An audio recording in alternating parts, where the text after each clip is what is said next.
इस वीडियो में हम देखते हैं कि नई कॉफ को कटिंग कैसे करते हैं। जब नया कॉफ लेते हैं तो पूरा ऐसे रोल आता है, उसमें से एक आईसी को अलग कटिंग करना होता है।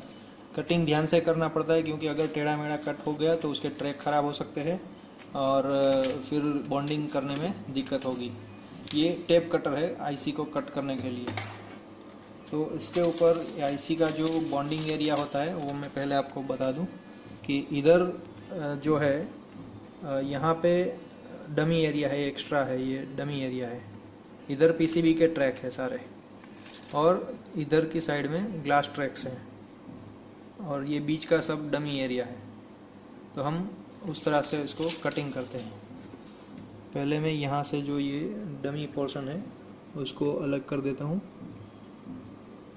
इसको यहाँ पे ब्लेड की जो बॉर्डर है उस पे एग्जैक्टली वहीं पे उसका कटिंग एरिया रखना है एकदम शार्पली। फिर इसको उंगली से ऐसे पकड़ के कटर को एक झटके से ऐसे नीचे कर देना है। बीच में ऐसे ऐसे ऐसे ऐसे नहीं करना है वरना आईसी ख़राब हो सकती है। फिर ग्लास साइड के ट्रैक से काटते हैं।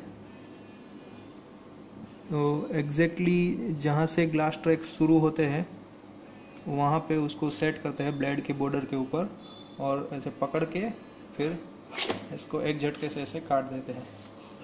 फिर दोनों साइड से जो ये एक्स्ट्रा है उसको हटा देते हैं।